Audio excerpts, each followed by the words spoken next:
दोस्तों, भारत के स्वतंत्रता संग्राम में कुछ कड़वाहटें ऐसी है जिसे चाहकर भी हम और आप कभी बदल नहीं सकते। जवाहरलाल नेहरू और सुभाष चंद्र बोस की आपसी रिश्ते भी शायद इसी से होकर गुजरते थे। इन दोनों के बीच की कड़ी को महात्मा गांधी द्वारा मिलवाया गया था। नेहरू की महात्मा गांधी से पहली मुलाकात 1916 में लखनऊ के कांग्रेस अधिवेशन में हुई थी। हालांकि इस पहली मुलाकात से नेहरू गांधी से इतने ज्यादा प्रभावित नहीं हुए थे, मगर धीरे धीरे वे गांधी के विचारों से सहमत होने लगे और उनका सम्मान करने लगे। इसके ठीक विपरीत सुभाष चंद्र बोस पर गांधी के विचारों का कुछ खास असर नहीं हुआ। गांधी जी हमेशा से ही पूर्ण रूप से अहिंसा का समर्थन करते, वही बोस की मंशा कुछ हद तक आक्रामक होने की थी। 1927 आते आते गांधी और नेहरू पूरी तरह से राजनीति में जम चुके थे। उस वक्त दोनों में ये समानता थी कि दोनों भी ब्रिटिश जेलों में अपनी अपनी सजा काटकर वापस लौटे थे। साथ ही साथ दोनों ने मिलकर गांधी के नेतृत्व को भी स्वीकार कर लिया था, मगर बोस के रास्ते गांधी के विचारों से थोड़ा हटकर थे। सुभाष चंद्र बोस और जवाहरलाल नेहरू की नजदीकियां तब बढ़ी जब नेहरू की पत्नी अपना इलाज कराने के लिए यूरोप गई थी। उस वक्त जवाहरलाल नेहरू जेल में बंद थे। जब कमला नेहरू की तबीयत ज्यादा बिगड़ी तब जवाहरलाल को ब्रिटिशर्स द्वारा छोड़ दिया गया। इन मुश्किल हालातों में उन्हें साथ मिला सुभाष चंद्र बोस का। कहा जाता है कि जब नेहरू यूरोप पहुंचे तब सुभाष चंद्र बोस भी उनके साथ उन्हीं के होटल में रुके हुए थे। आगे चलकर जब कमला नेहरू की तबीयत अच्छी हुई तब सुभाष चंद्र बोस वहां से ऑस्ट्रिया चले गए।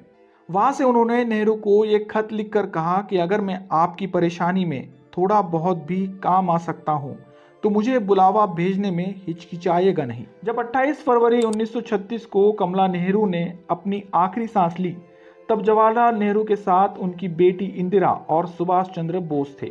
साथ ही साथ बोस ने ही कमला नेहरू के अंतिम संस्कार का इंतजाम किया था।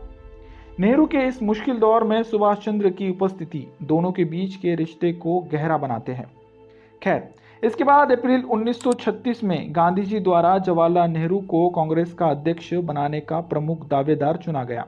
उनको अध्यक्ष बनाने का विचार दरअसल गांधी का था, मगर उनके इस विचार से कांग्रेस के कई नेतागण खुश नहीं थे। लिहाजा उनके सामने गांधी जी से ये अपील की गई कि नेहरू के अगेंस्ट राजगोपालाचारी को चुनाव लड़ने की अनुमति दी जाए, मगर गांधी जी ने उन सदस्यों की बात कतई नहीं मानी। ऐसे में पंडित जवाहरलाल नेहरू ही 1936 में कांग्रेस कमेटी के अध्यक्ष बने। साल 1937 आते आते गांधी जी ने इस पद के लिए सुभाष चंद्र बोस को चुना, जहां वे भारी वोटों के साथ कांग्रेस के नए अध्यक्ष बने। हालांकि 1938 में भी सुभाष चंद्र बोस इस पद पर रहना चाहते थे, मगर गांधी जी का मंसूबा अब उन्हें नहीं बल्कि किसी और को अध्यक्ष बनाने का था। लेकिन गांधी का विरोध होते हुए भी सुभाष चंद्र बोस ये चुनाव लड़े और भारी बहुमत से जीते। कमेटी के सदस्य पूर्ण रूप से सुभाष चंद्र बोस का समर्थन करते थे। ऐसे में गांधी जी ने इस बात को व्यक्तिगत लिया। उनका मानना था कि वे सुभाष चंद्र बोस को अगला कांग्रेस का अध्यक्ष बनाने के पक्ष में नहीं थे। बस यही वजह थी कि उन्होंने बोस के खिलाफ सीतारमैया को चुनाव में खड़ा किया था। लिहाजा सीतारमैया की हार उनकी हार नहीं बल्कि मेरी हार है, ऐसा गांधी जी का मानना था। गांधी जी का यह वक्तव्य सबको चौंका देने वाला था। खास करके सुभाष चंद्र बोस इससे बेहद नाराज हुए। इसके बारे में उन्होंने अपनी बात रखते हुए कहा कि कुछ मौकों पर गांधी के साथ उनके मतभेद है, लेकिन इसके बावजूद मेरे अंदर उनके प्रति आदर में कभी कोई कमी नहीं आई है। मेरी पूरी कोशिश होगी कि मैं भारत के इस महानतम व्यक्ति का विश्वास जीत सकूं। यही वो समय था जब सुभाष चंद्र बोस और जवाहरलाल नेहरू के बीच दूरियां बढ़ने लगी। नेहरू के हिसाब से बोस की वजह से कांग्रेस दो हिस्सों में बढ़ती जा रही है। जहां एक गुट गांधी जी का समर्थन कर रहा था, वही दूसरा गुट उनका विरोध कर रहा था। सुभाष चंद्र को लिखे एक खत में भी उन्होंने इस बात का जिक्र किया था।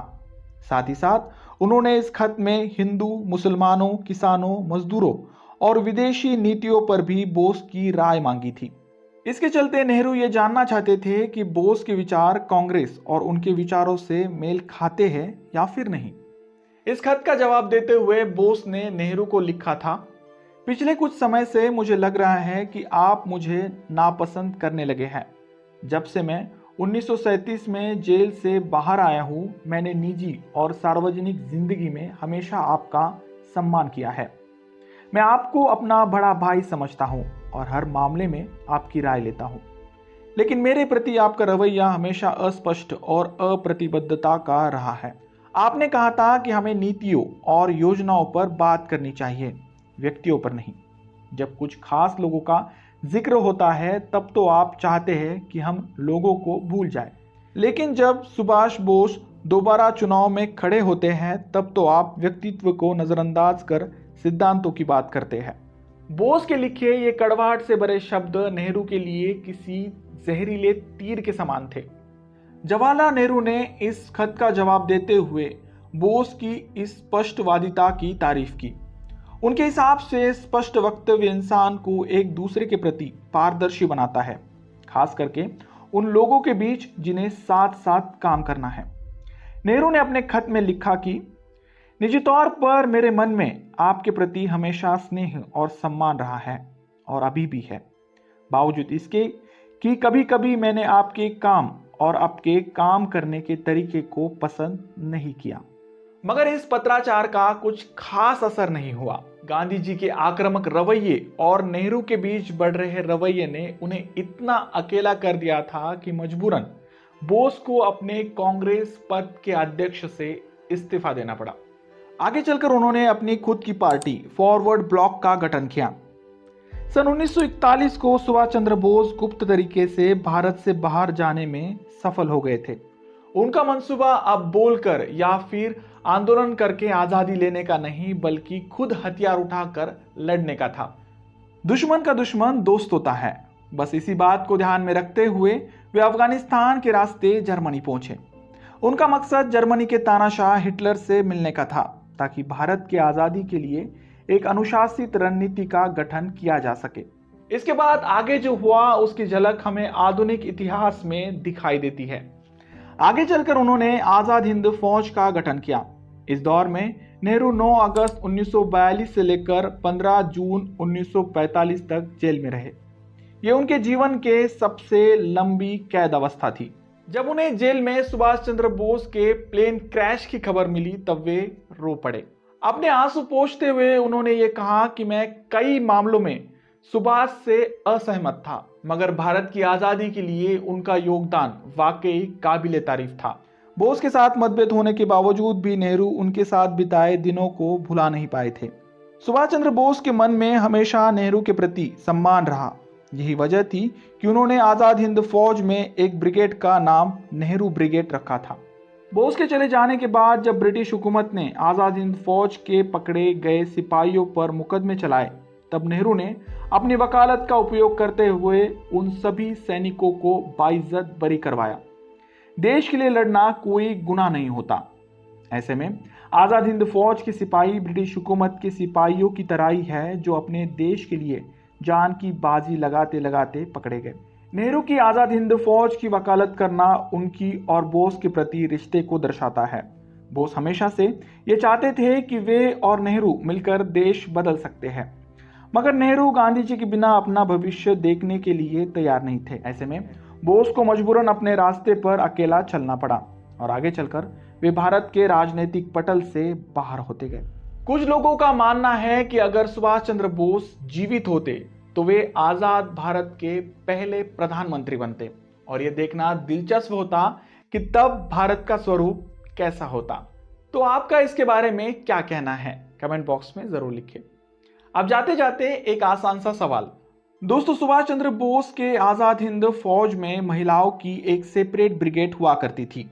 कहा जाता है कि एक दिन इन महिलाओं ने बोस को अपने खून से लिखकर ये दरख्वास्त की थी कि उन्हें भी फ्रंट पर लड़ने के लिए भेजा जाए। ऐसे में आपके लिए सवाल यह है कि बोस द्वारा स्थापित इस महिला ब्रिगेड का नाम क्या था? आपका जवाब कमेंट बॉक्स में जरूर लिखें। वीडियो अच्छे लगे तो प्लीज इसे लाइक कर अपने दोस्तों में शेयर करना ना भूले, और हाँ, आपको अगर मेरा काम वाकई में अच्छा लगता है तो प्लीज चैनल को सब्सक्राइब कर देना। मिलते हैं अगले वीडियो में ऐसे किसी इंटरेस्टिंग और हिस्टोरिकल टॉपिक को लेकर। तब तक के लिए धन्यवाद।